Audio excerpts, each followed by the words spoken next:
Silakan Dek Gurunda.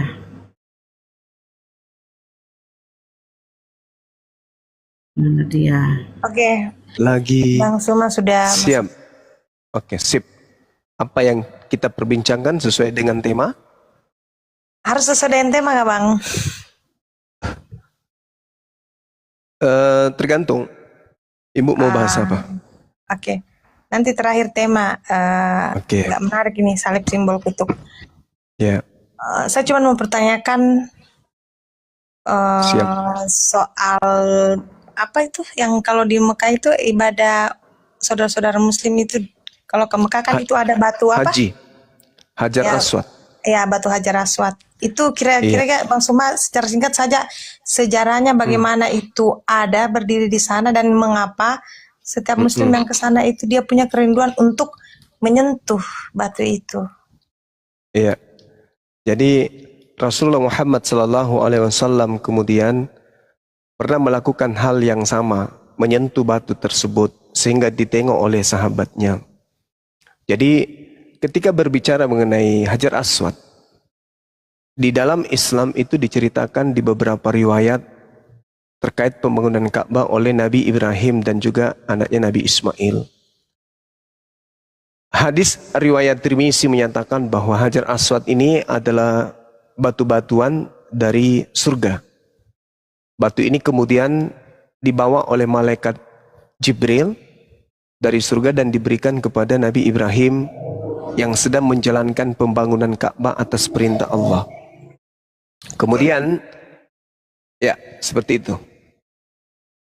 Oke, kalau misalnya berdasarkan apa yang disampaikan Bang Suma bahwa batu-batu itu dibawa oleh malaikat Jibril kepada Nabi Ibrahim, kalau dalam Kristen kami sebut Abraham, untuk membangun sebuah Baitullah. Ka'bah di sana, Ka'bah di sana.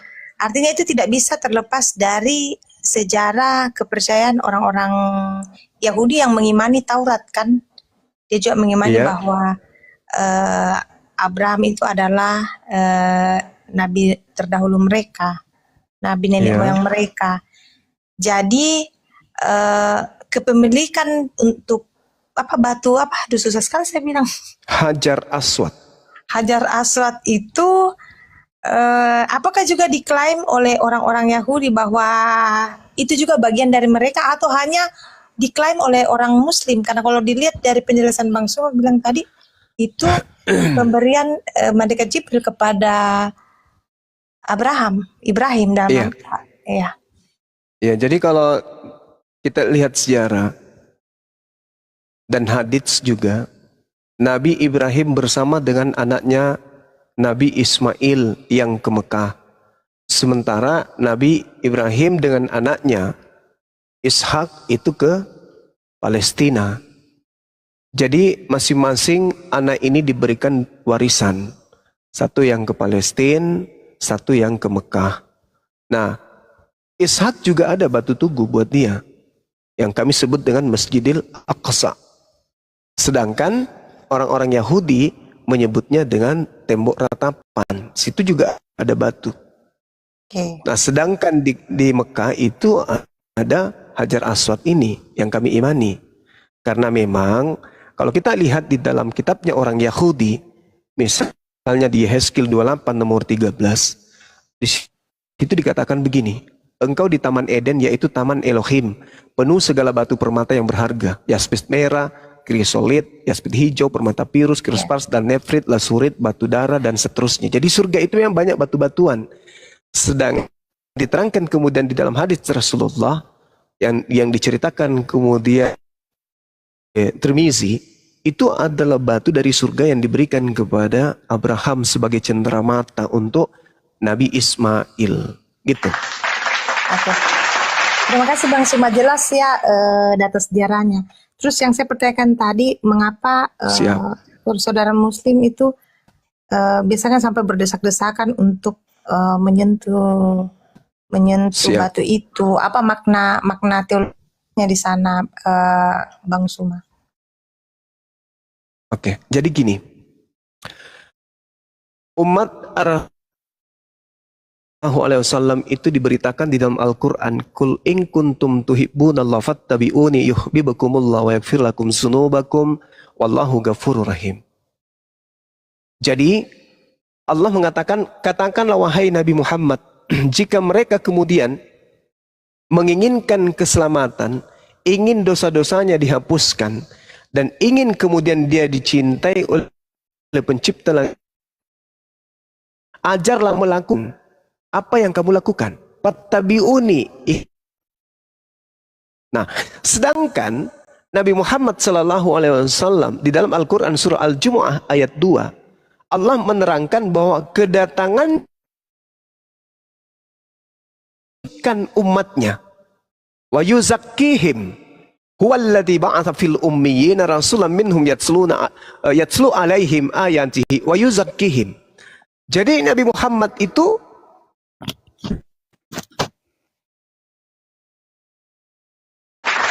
salah satu cara mensucikan manusia adalah menghapuskan dosa-dosa manusia. Dari manusia itu punya dosa harus dihapuskan. Nah, cara untuk menghapuskan dosa adalah mentaati perintah. Salah satu perintah adalah mengusap batu Hajar Aswad. Jadi bukan batunya yang menghapuskan dosa, tetapi melaksanakan perintahnya. Yaitu misalnya saya di Indonesia, saya kemudian datang dari Makassar ke Jakarta, Jakarta nyebrang sampai ke Arab sana untuk menyentuh batu itu. Perbuatan saya, pengorbanan saya, waktu, tenaga, pemikiran, materi yang saya keluarkan kemudian untuk menyentuh batu itulah yang menyebabkan saya mendapatkan upah penghapusan dosa. Sama seperti ketika saya bekerja. Saya bekerja mengangkat batu, memindahkan batu itu ke atas mobil truk. Saya mendapatkan upah duit. Bukan duit yang memberikan saya, bukan batu yang memberikan saya upah. Tetapi pekerjaan saya menyentuh batu itu dan memindahkan batu itu ke mobil truk, itulah yang mendatangkan rezeki buat saya. Nah, sama seperti di Yesaya 6 nomor 6 sampai nomor 7. Ketika kemudian batu itu menyentuh mulutnya, maka dosa-dosanya dihapuskan. Coba Anda baca. Belum lagi kalau kita melihat di dalam Yosua 24 nomor 27. Kata Yosua kepada seluruh bangsa itu, sesungguhnya batu inilah akan menjadi saksi terhadap kita, sebab telah didengarnya segala firman Tuhan yang diucapkannya kepada kita. Sebab itu, batu ini akan menjadi saksi terhadap kamu, supaya kamu jangan menyangkali Elohim Tuhanmu. Nah, kesalahan saudara Kristen. Oke, silakan. Jadi intinya di sini Bang Suma bukan objeknya ya, tetapi lebih kepada perbuatan. Lebih kepada prosesnya ya. Ya, proses usahanya. Menyentuh, usaha untuk menyentuh. Sama seperti sedikit lagi, sama seperti di Keluaran 29 nomor 14. Ya. Bakarlah tainya, kulitnya dan dagingnya sebagai penebusan dosa. Jadi ketika dikatakan dalam Keluaran 29 nomor 14, ambillah sapi, kulitnya, dagingnya dan juga tainya untuk kau bakar. Sebab itulah korban penghapus dosa. Kan boleh saya katakan kalau pemikirannya, oh ternyata tai sapi bisa menghapuskan dosa. Padahal bukan tai sapinya.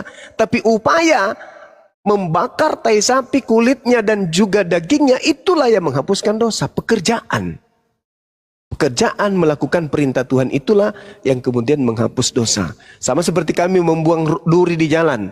Itu menghapus dosa. Bukan durinya yang menghapus, tapi upaya membuang duri itulah yang menghapuskan dosa manusia. Seperti itu. Ya, Bang Suma ya, karena banyak saudara-saudara ya, saya di Kristen melihat bahwa itu semacam bentuk ya penyembahan berhala. Iya, kalau dilihat dari sisi itu ya sama. Kami juga kalau melihat kemudian orang yang mencium patung Yesus itu juga berhala pastinya. Ya. Tapi mungkin ada nilai-nilai yang saya tidak tahu apa maksudnya. Nah, gitu dia maksudnya. Silakan. Ya, oke Bang Suma. Menarik ini Bang Suma, salib simbol kutuk. Pasti punya dasar Bang Suma ini kasih naik tema seperti ini. Mungkin bisa jelaskan ke saya yang Nasrani, mengapa Bang Suma angkat tema ini. Salib simbol kutuk pasti ada dasar-dasar yang kuat. Oke, baik. Yang pertama, Imamat 1-2.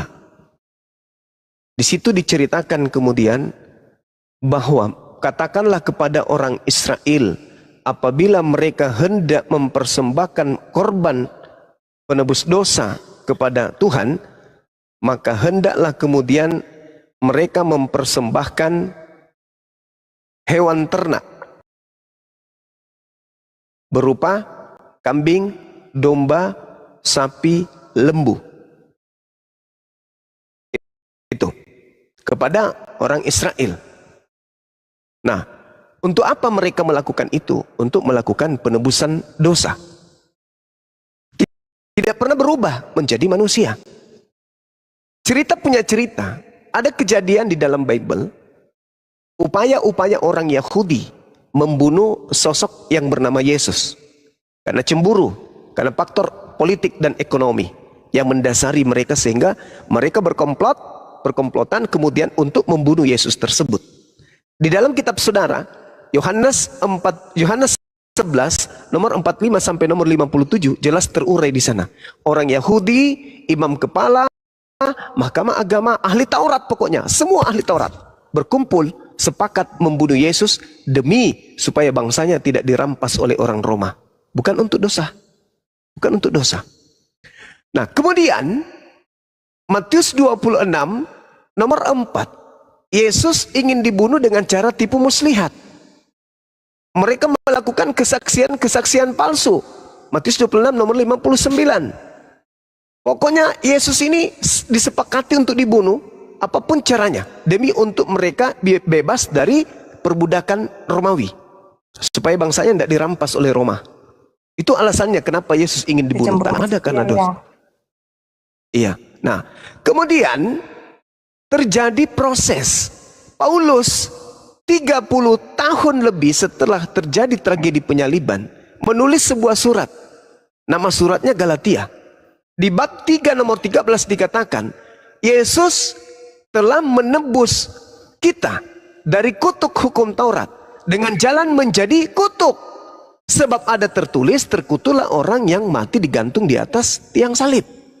Sedangkan yang tertulis yang dimaksud oleh Paulus di sini adalah yang terurai di dalam Ulangan 21 nomor 22 sampai 23. Apa yang tertulis di sana? Apabila ada orang yang melakukan dosa yang sepadan dengan hukuman mati, lalu kau hukum dia, jangan kau biarkan mayatnya semalam-malaman. Sebab orang yang dikutuk Tuhan, jangan kau biarkan mayatnya semalam-malaman menyentuh tanah yang diwariskan Tuhan kepadamu. Itu nggak boleh. Berarti menurut Paulus, Yesus ini adalah orang yang dikutuk oleh Tuhan. Karena dia mengutip Ulangan 21. Sedangkan yang dikutuk oleh Tuhan adalah orang yang melakukan dosa yang sepadan dengan hukuman mati. Sedangkan yang dikutuk oleh Tuhan, Ulangan 27 nomor 25, terkutuklah orang yang menerima uang suap untuk menyerahkan orang yang tidak bersalah untuk dibunuh. Tuh.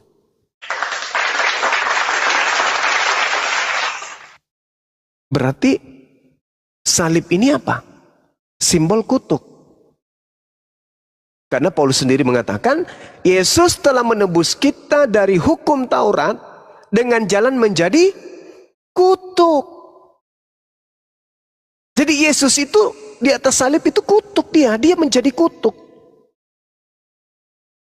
Dan Ulangan 21 nomor 22 23, salib itu simbol kutukan Tuhan. Oleh saudara Kristen kemudian justru salib dijadikan sebagai simbol keselamatan. Jadi kebalik. Tuhan menyalib orang karena orang itu dikutuk. Ulangan 21 nomor 22 23. Paulus mengiyakan. Galatia 3 nomor 13. Yesus dengan jalan menjadi kutuk. Berarti salib itu kutuk. Kenapa kutuk dijadikan simbol keselamatan? Itu loh, silakan.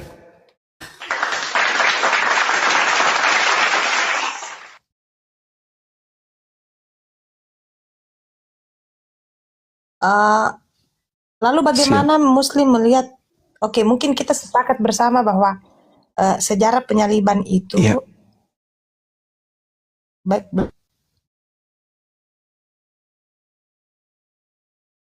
ini ada nge-lag kayaknya.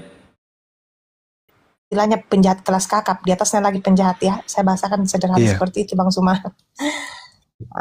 Orang-orang yang tidak bisa lagi ditolerir kesalahannya. Jadi, lalu bagaimana dengan Muslim melihat sejarah perjalanan kehidupan Nabi Isa ketika kan tadi Bang Suma bilang banyak orang yang kecemburuan sosial terjadi kan ketika Yesus hadir. Iya. Sehingga banyak orang bersepakat untuk membunuh dia. Lalu dalam pengetahuan saudara Muslim, bagaimana kisah kehidupan Jaringan ya. terjadi kecemburuan sosial itu? Bagaimana bagaimana Ibu nasib Mary Isa bisa Al-Masih? geser dulu nggak? Ibu Mary dengar suara saya nggak? Bisa geser dulu. Jaringan Ibu Mary kurang baik, Oke, jadi oke. Gurunda tidak Ya. menerima dengan baik. Geser dulu ya. Oke. Ya, Ya lanjut. sudah. Ya. Iya. Saya boleh Oke, jawab? sudah bisa Bang Suma? Boleh. Ya, Nah. sudah ditangkap Sudah. maksud saya, pertanyaan saya. Iya. Iya. Oh ya. Jadi ketika kemudian Siti Maryam datang kepada Bani Israel, pada kaumnya, lalu membawa bayinya. Fa'asyarat ilaihi qalu kaifa nukallimu man kana fil mahdi sabiyya. Maka Maryam kemudian menunjukkan anaknya. Mereka berkata, kemudian orang Yahudi ini berkata, bagaimana mungkin kami berbicara dengan anak kecil yang masih dalam buayan? Kan ditanya, kenapa kamu hamil? Padahal kamu ini adalah keturunan Harun. Kamu ini saudaranya Harun. Kamu keturunan orang baik-baik. Ayahmu bukan seorang yang buruk peringai. Ibumu juga bukan seorang pesina. Kamu kok bisa hamil? Kok kamu bisa punya anak? Apa kata Maryam? Kau tanya aja sendiri kepada anakku. Orang Yahudi berkata, bagaimana mungkin kaifa nukallimu man kana fil mahdi sabiyyan? Bagaimana kami harus berbicara kepada anak bayi?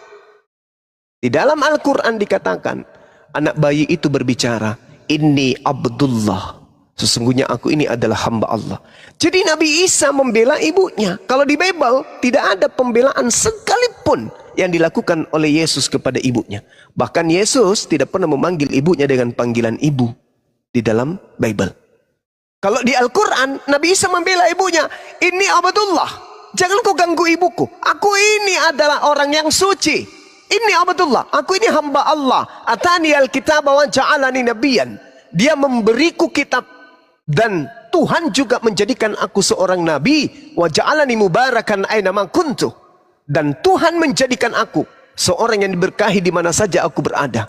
Dan dia Allah memerintahkan kepadaku melaksanakan ibadah dan menunaikan kemudian zakat selama aku hidup.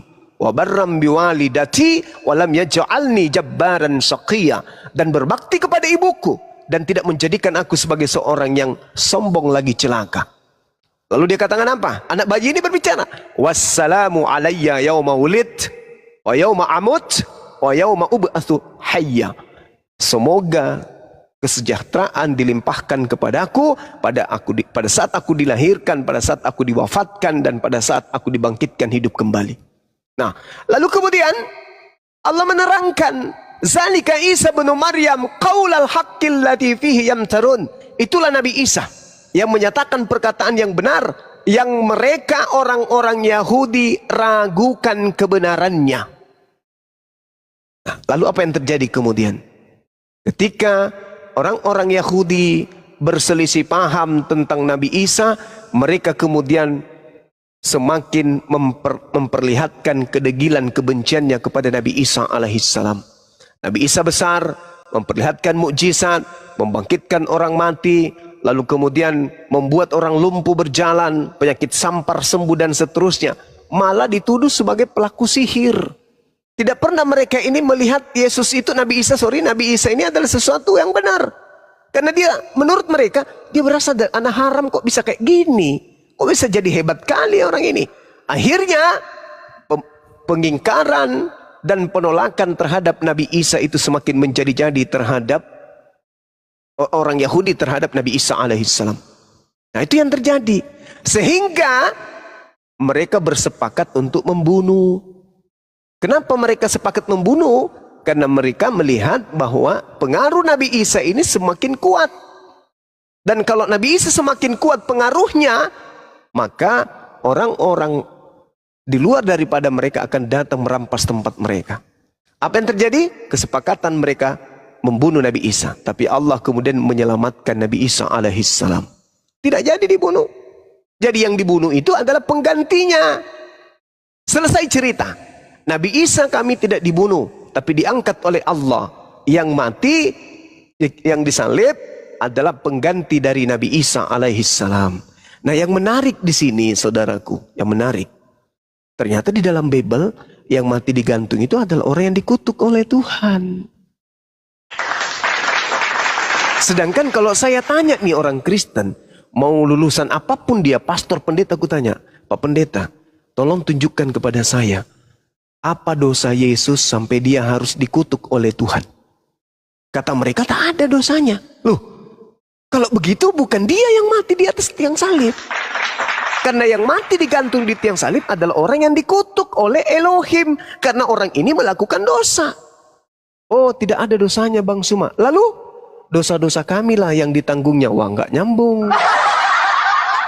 Dalil di Bible mengatakan, orang yang digantung ini adalah orang yang dikutuk oleh Elohim. Karena orang ini telah melakukan dosa yang sepadan dengan hukuman mati.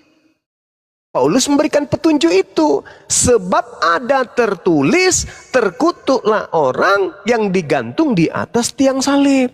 Ada tertulis. Di mana tertulis? Ulangan 21. Ternyata di Ulangan 21, yang dikutuk di situ adalah orang yang melakukan dosa yang sepadan dengan hukuman mati. Nah, orang yang dikutuk. Sedangkan yang dikutuk menurut Ulangan 27 nomor 25 adalah orang yang menerima suap untuk menyerahkan orang benar agar dibunuh. Sedangkan di tradisi Kristen yang menerima suap adalah Yudas. Kira-kira ada gambaran tidak Bang Suma, siapa itu orang yang menurut ini, kita berbicara menurut versi Islam, yang menggantikan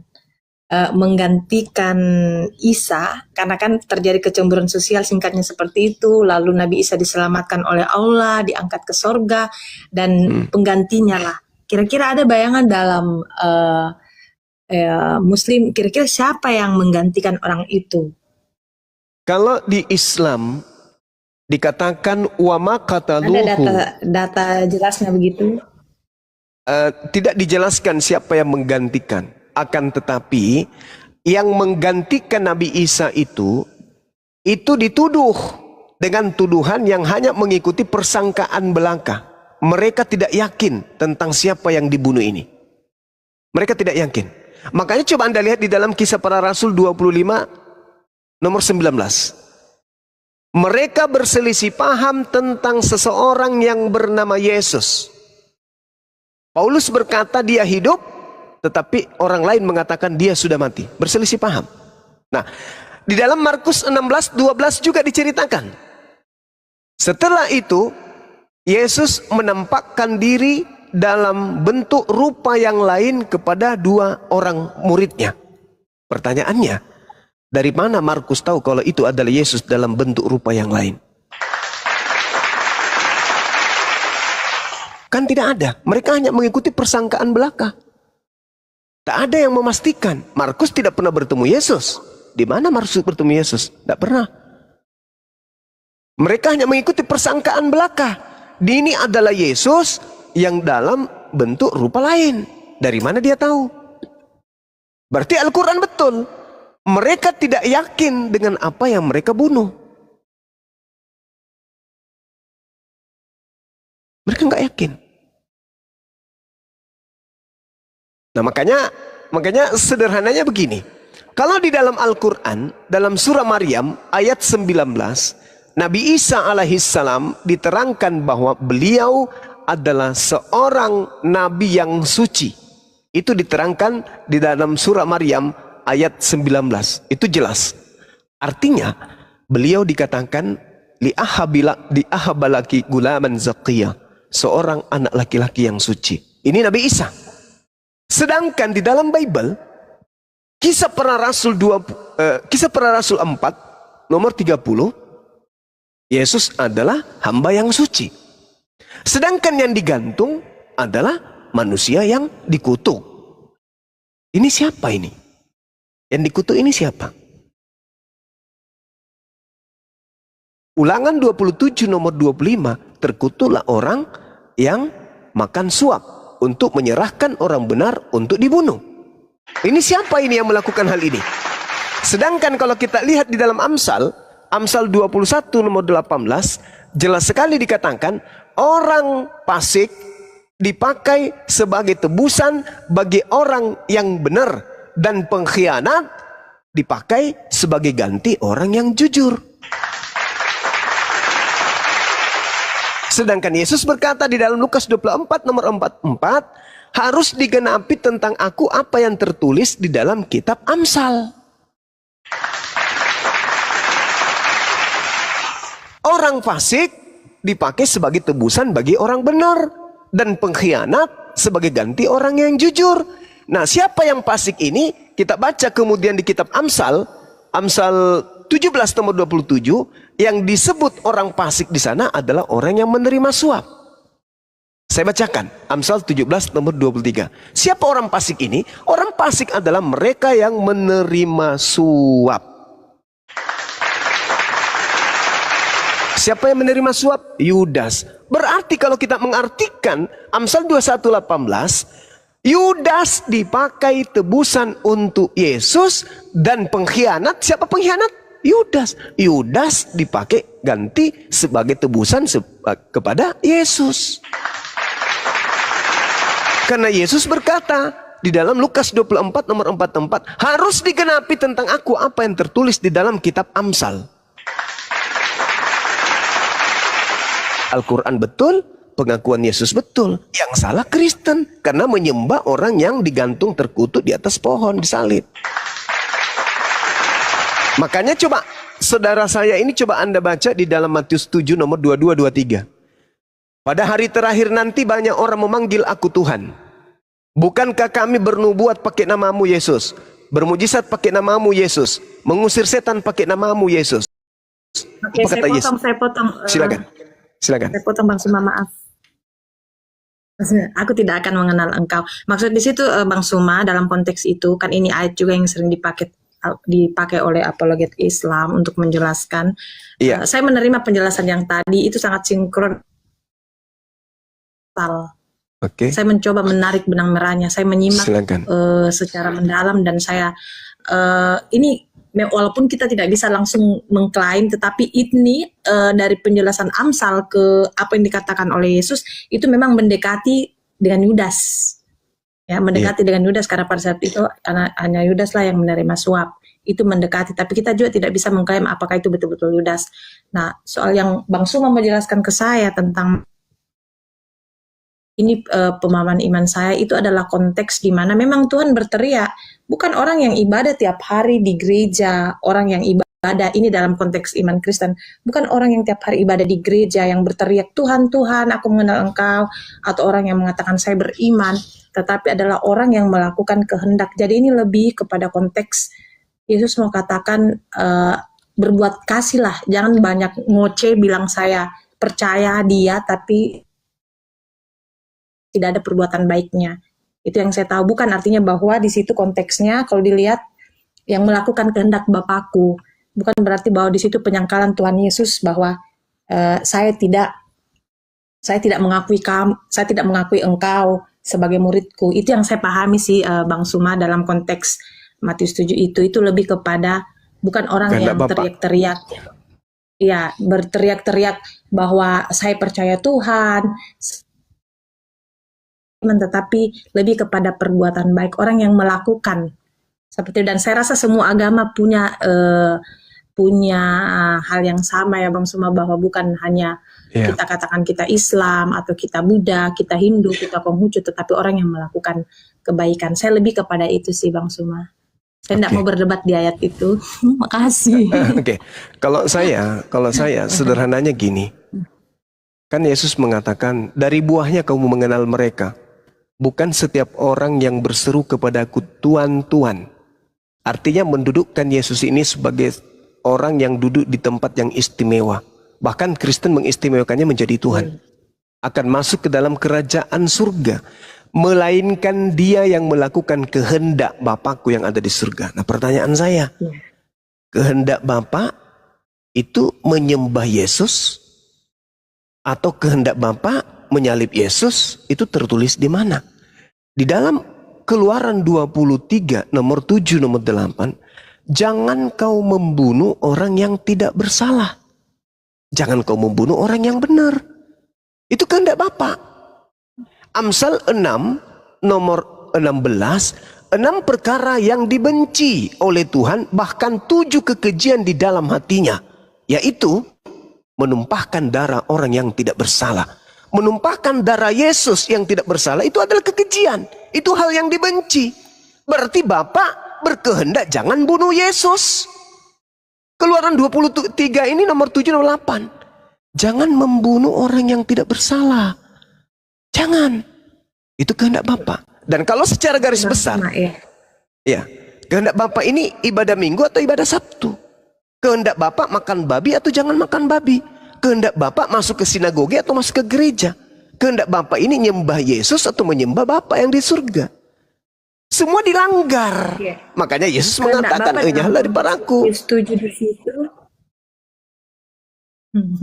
Kehendak Bapak dalam Matius konteks 7 ini, kalau kehendak Bapak dari seluruh Bible kan besar lagi maknanya Bang Suma, tapi maksudnya kehendak Bapak dalam konteks Matius 7 ini itu lebih kepada orang-orang Farisi yang merasa bahwa dialah ahli Taurat, dialah yang paling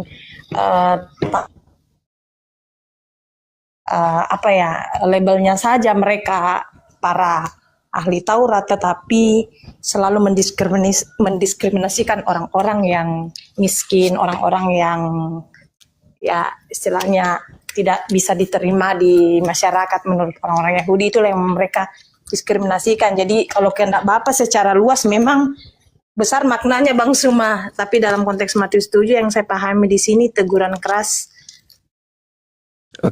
Yahudi yang mengklaim dirinya serba tahu tentang Taurat tetapi tidak melakukan kehendak Bapak. Itu Bang Suma. Gurunda izin, Assalamualaikum warahmatullahi wabarakatuh, Gurunda dan guru-guru yang lain. Waalaikumsalam warahmatullahi wabarakatuh. Di bawah ada Dayang Handi mau naik, moderator dinaikkan dulu ya. Fadol Gurunda, mohon maaf lanjut. Di Matius 7 ini Yesus sedang berbicara dengan orang Yahudi, murid-muridnya, bukan dengan orang Kristen, bukan juga dengan orang Islam. Nah, dalam pemahaman orang Yahudi, kehendak Bapak itu menghakimi, karena di situ kan konteksnya. Ya, orang Yahudi paham kehendak Bapak itu di mana? Perjanjian Lama atau Perjanjian Baru? Kalau kehendak Bapak? Perjanjian Lama. Perjanjian Lama berarti yang dimaksud di sini adalah bukan setiap orang yang berseru kepadaku, melainkan dia yang melakukan hukum Taurat. Yang melakukan hukum Taurat inilah yang dikenali oleh Yesus. Muncul Kristen ikut-ikutan yang bukan penganut Taurat, manggil Yesus Tuhan, bermujizat pakai namanya. Sehingga Yesus mengatakan pada hari terakhir nanti, aku akan mengatakan kepada mereka, enyahlah daripadaku, aku tidak mengenal kalian, kalian pembuat kejahatan. Kenapa? Karena mereka ini bukan melakukan kehendak Bapa. Kehendak Bapa itu adalah melakukan hukum Taurat. Makanya di dalam Matius 23, nomor 1, nomor 2, nomor 3, Yesus berkata apa? Jangan kau mengikuti orang-orang ahli Taurat dan orang Farisi. Sebab mereka berkata tentang hukum Taurat, tapi mereka tidak mempraktekkan. Berarti hukum Taurat itu harus dipraktekkan. Sedangkan Paulus mengatakan dengan matinya Yesus, Yesus telah membatalkan hukum Taurat dengan segala perintah yang ada di dalamnya. Dalam Efesus 2 nomor 15. Berarti yang dimaksud Yesus di sini yang bisa selamat adalah yang melakukan kehendak Bapa. Kehendak Bapa itu adalah hukum Taurat. Makanya dalam Ulangan 4, apa kata Tuhan di sana? Jangan kau menambahi, jangan kau mengurangi firman yang kusampaikan kepadamu.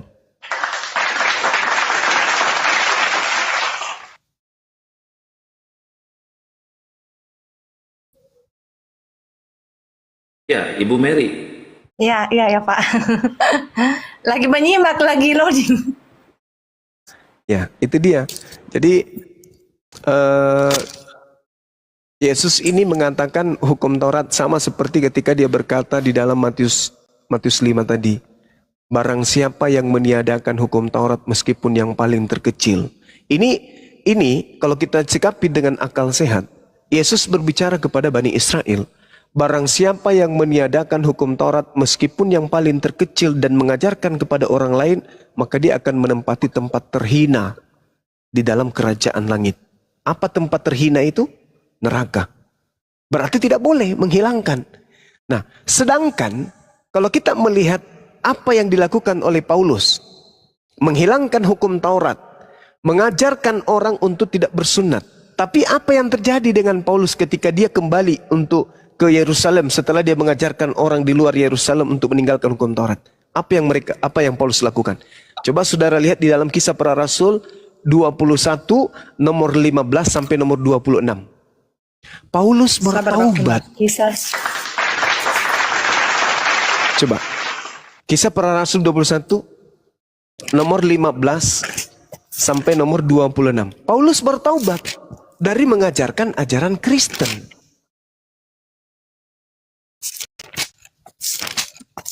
Ya, moderator jangan naikin dulu Kristen yang lain ya. Pertemuan Paulus dan Yakobus di Yerusalem. Ya, betul. Coba baca sampai nomor 26. Apa yang Paulus lakukan di situ? Bertaubat. Gila. Ayat 15 sampai ayat 26. Ada yang bisa bacakan supaya teman-teman yang lain dengar? Karuna. Seorang yang bernama Ayat berapa, Gurunda? Ya, dari 15 sampai nomor 26.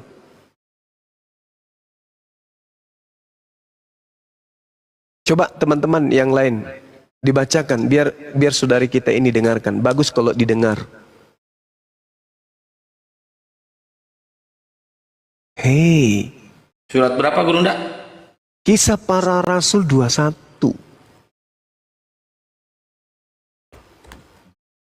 Izin ya, ada Pak Adwin ini nanti juga direspon. Dia mau memperkuat Islamnya, diusir dari keluarganya. Dia mau syahadat ulang Bang Juma. Ya ini Adwin, nantilah habis ini. Kau stay di sini Adwin. Siap. Oke. Siap. Lanjut Iya, dulu. siap Bang, siap. Kisah Para Rasul Silakan. 12 21. Alamak, gimana ini?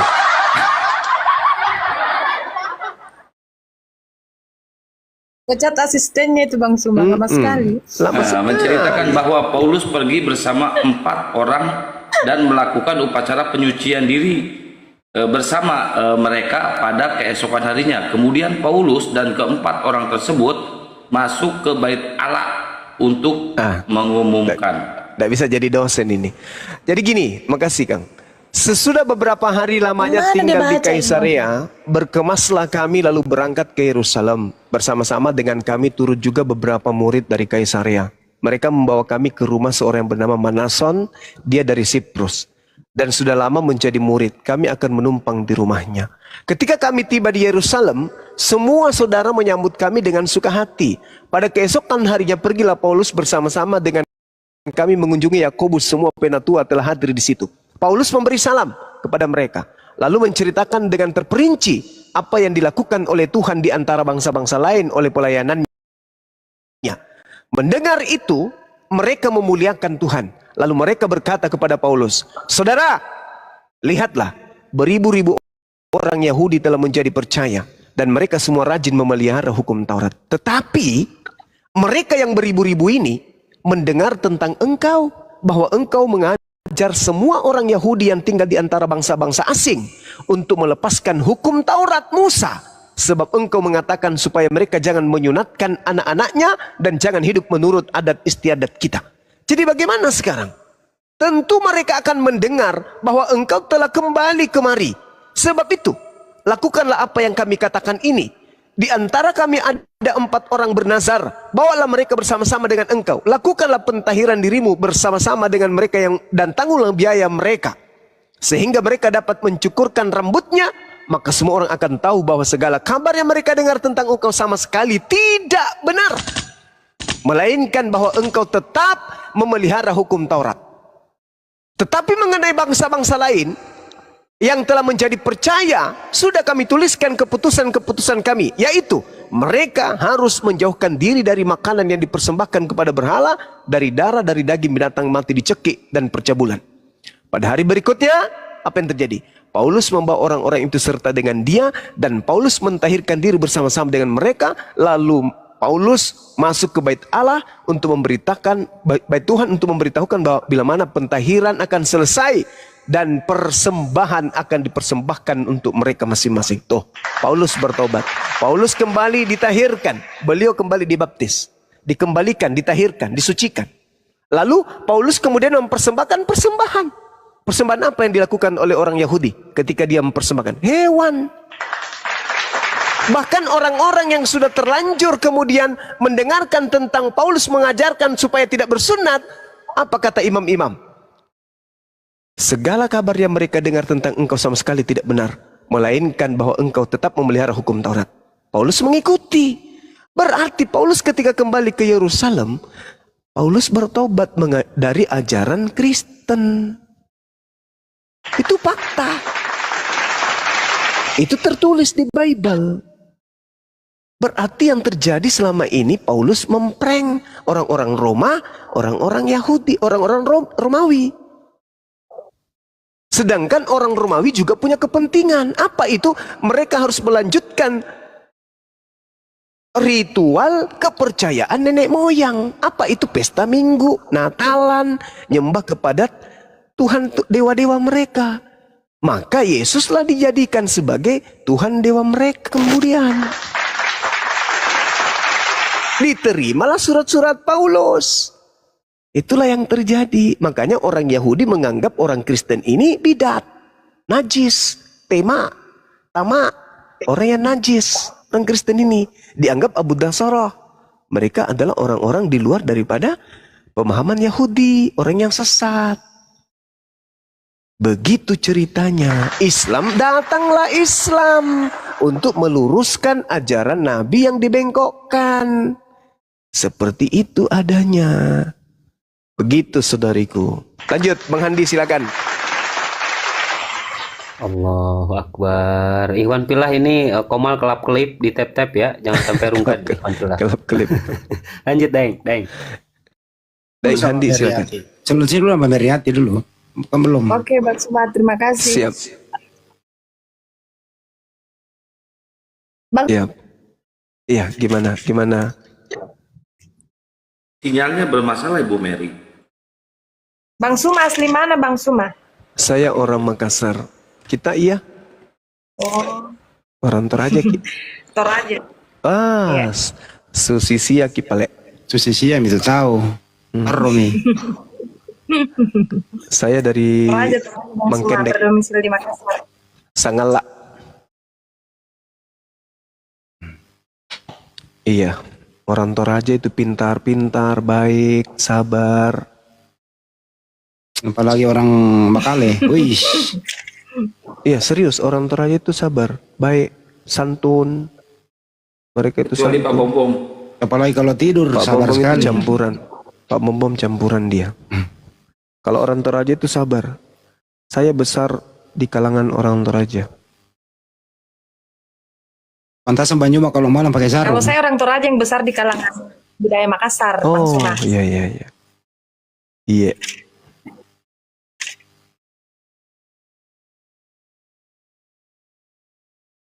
Meriati ini masih Kristen kah? Kristen. Katolik berarti ya? Kristen Protestan. Oh, Protestan. Iya. Iya. Nggak ada rencana Meriati? Ada rencana nggak? Rencana apa ini, Bang? Rencana menikah. Pasti adalah. Rencana. Ya, lanjut bertanya lagi Bu Mary. Silakan. Keluarin semua unek-uneknya. Masih dipikirkan, Bang. Iya. Kalau konsep ketuhanan di Muslim itu saya tidak usah pertanyakan lagi, Bang, karena saya sudah. Nggak paham. Iya, tinggal yang saya ini, yang saya lagi teliti tentang bagaimana keberadaan Nabi Muhammad ini. Beli kitabnya langsung, Sirah Nabawiyah. Ada dikasih teman Ustadz ini, tapi belum sempat dibaca-baca, Bang. Iya, baca Maki. Bagaimana kemudian bangsa Arab itu, bangsa jahiliyah itu bisa berubah frontal kayak begitu. Bangsa jahiliyah tiba-tiba bisa berubah oleh satu orang saja bernama Nabi Muhammad. Dan hukum-hukum yang dibawa kemudian kepada bangsa jahiliyah ini itu bisa diterapkan. Dan setelah beliau pergi meninggalkan dunia, hukum-hukumnya tidak dihilangkan, tidak ditinggalkan. Tetap sampai hari ini. Sampai hari ini tetap tidak pernah berubah. Oh ya, Bang Suma. Siap. Terpikirkan satu pertanyaan.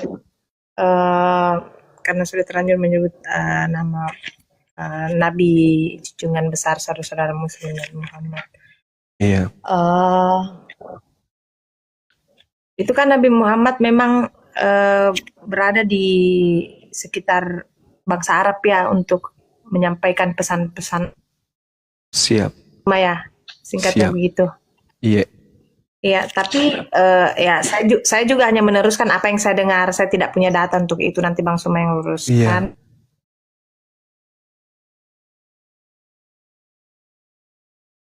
Bagaimana? Sinyalnya itu Gurunda. Terlalu kasar kalau dibilang buta huruf, tapi maksudnya dalam mungkin membukukan mungkin ya sehingga bukan beliau langsung yang menuliskan Al-Quran, ini menurut penjelasan teman-teman secara singkat, tetapi sahabat-sahabatnya, karena beliau punya sahabat-sahabat. Apa itu benar, Bang Suma?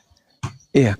Jadi sebenarnya pada zaman Rasulullah, Al-Quran itu sudah berbentuk mushaf. Diceritakan di hadis riwayat Bukhari nomor 2990, hadis riwayat Muslim 1869, bahwa mushaf itu sudah ada pada zaman Rasulullah. Al-Quran itu sudah ada dalam bentuk tulisan. Nah, sehingga Rasulullah mengatakan apa di dalam Al-Quran? Huzu Al-Quran min arba'ah. Ambillah Al-Quran dari 4 orang sahabatku. Abdullah bin Mas'ud, Salim Mu'az bin Jabal, dan Ubay bin Ka'ab. Nah, sedangkan Al-Quran itu ketika disampaikan oleh Rasulullah, tradisi penyampaiannya itu lisan.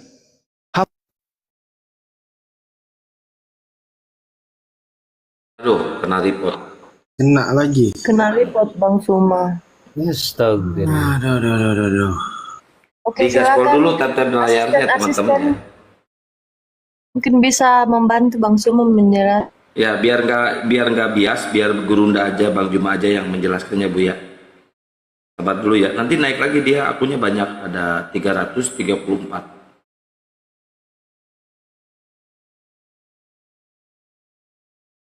Atau nanti Bu Mary bisa bertanya tentang kenapa Islam ini harus sholat atau harus disunat, itu bisa dipertanyakan juga, Bu. Insya Allah bisa dijelaskan. Soal itu kalau konsep itu enggak usah Bang. Udah tahu ya? Saya lebih tertarik untuk mencari identitas Nabi Muhammad, mengapa dia punya. Dia kan kalau diketik di Google itu muncul manusia yang sangat berpengaruh di dunia, muncul namanya yang pertama.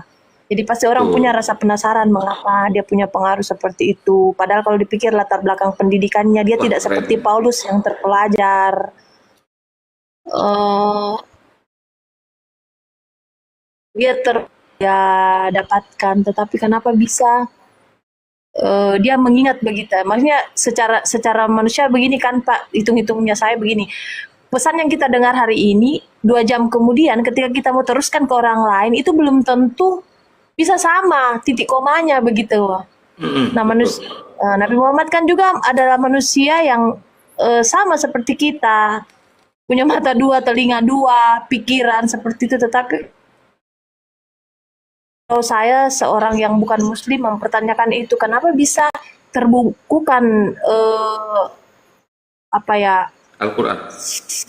pesan-pesan Allah itu secara detail. Sedangkan dia punya keterbatasan, dan wajarlah juga misalnya kalau ada orang-orang non-muslim yang katakan, tidakkah itu buatan karangan-karangan tulisan sahabat-sahabatnya pada saat itu, bisa jadi ada tambahan atau ada yang dikurangi. Ini pikiran saya sebagai itu, makanya saya mau penjelasan. Begini Mau Ahi, punya kemampuan seperti Yan bagaimana. Santang ya. Mungkin tadi yang jawaban yang tadi biar dilanjutkan sama Gurunda Zuma, benar kata Akhi Kian Santang, biar tidak bias. Tapi sedikit Mbak Miria ya. Sebenarnya Iya. sambil menunggu Gurunda, dan Gurunda sudah datang. Lanjut Gurunda, tafadhol. Oke, baik. Iya. Jadi kalau dalam pengajaran Quran sahabat dari Rasulullah itu ada yang disebut ijazah dan wasimaan. Apa itu? Ijazah setoran dan semaan. Jadi praktiknya adalah seorang guru membaca ayat suci Al-Quran, murid mendengarkan dengan seksama. Setelah sang guru selesai membaca, murid membaca ulang yang dibaca oleh gurunya.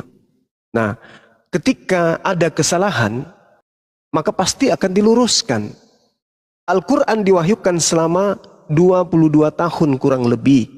Waktu yang sangat cukup kemudian untuk menghafalkan Al-Quran. Dan yang menghafal itu bukan cuma 1-2 orang. Hampir seluruh sahabat.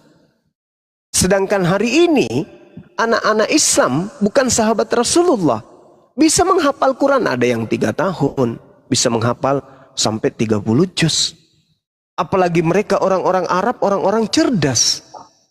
Jadi tidak ada keraguan kemudian, karena ketika ayat suci Al-Quran itu keliru, pasti kemudian orang akan tahu, dunia akan bergemuruh. Contoh, ada nggak yang bisa baca Quran di sini? Sembarang, baca Quran ayat apa saja atau surat apa saja. Insya Allah saya akan tahu, kalau itu hurufnya salah, makhrajnya salah, keliru, cara bacanya pun saya ngerti. Artinya apa? Tidaklah mungkin Rasulullah membiarkan sahabatnya salah di dalam mengajarkan Al-Quran. Contoh, ketika saya membaca surat di dalam Al-Quranul Karim misalnya, A'udzubillahi minasyaitonirrajim. Wa tara katsiran minhum yusari'una fil itsmi wal udwan wa aklimhimul lihimus suhar. Salah begitu pasti ditegur. Kalau ada keliru pasti ditahu. Salah huruf saja, salah bacaan pasti bergemuruh dunia ini. Umat Islam semuanya akan mengatakan itu salah. Misalnya, saya baca begini. Labi samakan. Gurunda. Boleh saya baca ya Gurunda ya? Boleh? Kaget saya, Bos. Bismillah. Tadi jauh. Bismillahirrahmanirrahim. Innaka laminal mursalan. Nah, salah. Harusnya kasrah. Nah, betul. Bacaan bawah. Mursalin. Mursalin. Mursalin. Pasti ketahuan. Oke. Pasti ketahuan. Tidak bisa tidak. Makanya Al-Quran itu dikatakan inna nahnu nazzalna dzikra wa inna lahu lahafizun. Aku Tuhan yang mewahyukan Al-Quran dan aku juga yang akan menjaganya. Makanya tidak bisa keliru. Mau sampai kapanpun upaya-upaya untuk merubah Quran, dunia akan bergemuruh. Tidak akan pernah bisa. Apalagi zaman Rasulullah. Sekarang aja yang kita sudah 1400 tahun bisa tahu, apalagi zaman beliau. Gak bisa salah. Al-Quran Oke, itu. paham. Ya, lanjut Bang. Silakan. Ya, Silakan. paham.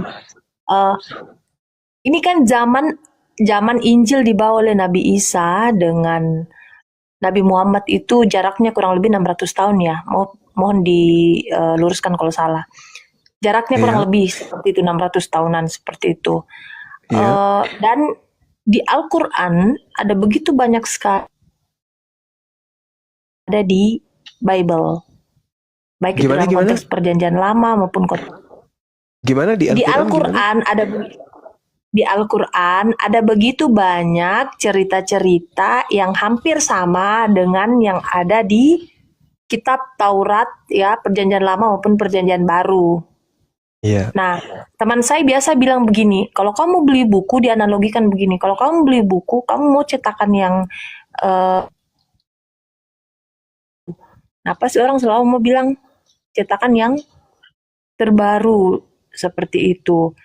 Nah, lalu kalau memang kita mau cetakan terbaru, pasti ada patronnya, ada ukurannya, ada istilahnya sumber utama yang dipakai untuk membuat cetakan buku baru seperti itu. Nah, sehingga banyak teman-teman Kristen yang bilang begini. Ini ya teman-teman Kristen yang bilang begini, Bang Suma. Siap. Copy paste karena kenapa banyak tentang Taurat, Perjanjian Lama, terus Injil dan lain sebagainya itu hampir sama semua ceritanya di Al-Quran. Berarti ini dikopas ya seperti itu. Nah, sedangkan penjelasan dari saudara-saudara kita yang Muslim, mereka ya saya sederhanakan, mereka katakan menyempurnakan seperti itu melalui pewahyuan kepada Nabi Muhammad. Oke. Nah, itu pandangan Bang Suma itu bagaimana? Oke, baik. Jadi kalau kita melihat nih, bagaimana Lukas, Markus, Matius, dan penulis Yohanes menceritakan tentang Paulus, tentang Yesus. Mereka nggak sesaman dengan Yesus. Penulisan mereka ada yang ditulis tahun 53, ada yang ditulis 64, dan seterusnya. Nggak ada yang ditulis pada zaman Yesus. Artinya mereka menuliskan berdasarkan berita-berita yang mereka lakukan penyelidikan. Menyalin dari penulis yang lain. Atau melakukan penyelidikan. Atau mendengarkan kesaksian-kesaksian orang. Sedangkan baginda Rasulullah Muhammad SAW tidak bisa bahasa Ibrani. Tidak bisa bahasa Aram. Tidak bisa bahasa Yunani. Bahkan membaca pun beliau tidak bisa. Lalu dari mana beliau ini mendapatkan kemudian upaya-upaya untuk membaca dan menjelaskan tentang Taurat? Tidak. Allah Subhanahu wa taala menjelaskan di dalam Al-Qur'an. Wa min qablihi kitabu Musa imama wa rahmah. Wa hadza kitabu musaddiqul lisanan arabiyya liyunziral ladina zalamu wa busyra lil muhsinin. Dan sebelum Al-Qur'an kata Allah, wahai Nabiku Muhammad, telah ada kitab Musa sebagai petunjuk dan rahmat. Dan Al-Qur'an ini adalah kitab yang membenarkannya dalam bahasa Arab untuk memberi peringatan kepada orang-orang yang zalim dan memberi kabar gembira kepada orang-orang yang berbuat baik. Jadi Al-Quran, wahyu Allah yang maha melihat, maha mendengar, yang menyaksikan tentang Tauratnya, yang menyaksikan tentang Injilnya, yang datang kepada nabinya terdahulu, keadaannya disampaikan kemudian kepada Rasulullah dalam menggunakan bahasa Arab. Makanya di dalam Al-Quran, di dalam surah Al-Ma'idah, ketika Nabi Muhammad menerima Al-Quran, apa kata Allah? Ya ahlal kitab, qad ja'akum rasuluna yubayyinu lakum katsiran mimma kuntum tukhfuna minal kitab wa ya'funa an katsir. Qad ja'akum minallah nur wa kitabum mubin. Wahai ahli kitab Yahudi dan Nasara, sungguh telah datang Rasul kami Nabi Muhammad SAW datang kepadamu menjelaskan kepadamu banyak hal dari isi kitab yang kalian sembunyikan, dan banyak pula yang dibiarkannya untuk tidak dijelaskan. Sungguh telah datang kepadamu cahaya dari Allah, yaitu Islam, dan kitab yang menjelaskan, yaitu Al-Quranul Karim. Lalu kata Allah apa? Yahdi bihil lamanit tabaridwanahu subulas salam. Dengan Al-Quran itulah kemudian Allah memberi petunjuk kepada manusia yang mengikuti keridaannya kepada jalan keselamatan. Bukan lagi Taurat, bukan lagi Injil. Kenapa? Karena Taurat dan Injil sudah disembunyikan sebagian dari umatnya. Sekarang kalau kita mau jujur-jujuran, saudara Kristenku yang saya kasihi, apakah yang kalian pegang itu adalah Tauratnya Nabi Musa? Apakah yang kalian pegang itu adalah kitabnya Yesus? Kalau mau jujur, sudah pasti bukan. Bukan Tauratnya Musa dan bukan kitabnya Nabi Isa. Inilah yang diterangkan oleh Al-Quran. Yahdi bihil lamanit tabaridwanahu subulas salam. Wahai ahli kitab, pemegang Taurat dan pemegang Injil, Allah memberi petunjuk kepada kalian dengan mengikuti keridaannya kepada jalan keselamatan. Dengan Al-Quran, Allah mengeluarkan orang dari gelap gulita kepada cahaya dengan izinnya dan mendapatkan petunjuk jalan yang lurus. Kita mau baca kitabnya Nabi Musa? Tak ada. Kitabnya Nabi Daud tak ada. Kitabnya Yesus, Nabi Isa tak ada. Mana kitab itu? Sedangkan Markus, Matius ini hanyalah penulis-penulis yang menuliskan tentang peristiwa-peristiwa yang terjadi pada masa Yesus dan murid-muridnya. Yesus ceritanya dengan Tuhannya dan dengan umatnya. Terus kitabnya mana? Tak ada. Yang sampai pun di Indonesia hanya terjemahan. Sedangkan terjemahan itu adalah bukan firman Tuhan. Apa buktinya? Terjemahan bisa dikoreksi. Terjemahan bisa direvisi. Sedangkan firman Tuhan tidak bisa dikoreksi, tidak bisa direvisi.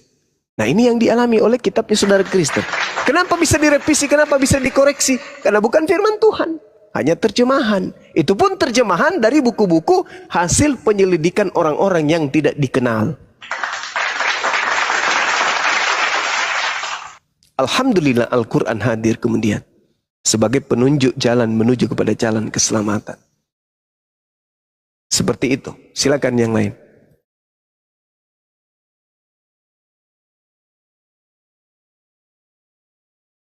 Masya Allah. Sudah jelas, Bu Meria? Tapi mengapa begitu persis ya Bang Sumaya? Iya. Mungkin Dinda Abuya diambil alih dulu, Dek. Saya makan siang dulu. Karena saya belum makan Masya Allah. siang malam Oh, ini. siap, Gurunda Iya. Lanjut. Saya juga belum makan malam pagi tadi. Ada coto begadang. Cinta begadang. Sebentar aja, saya makan makanan ringan yang saya ingin makan ini. Apa itu? Popcorn 2 kilo. Bukan. Papeda. Papeda. Papeda. Melani, Saya sambil nyimak, silakan. Iya. Saya dengar Merianti sambil B. makan ya. besok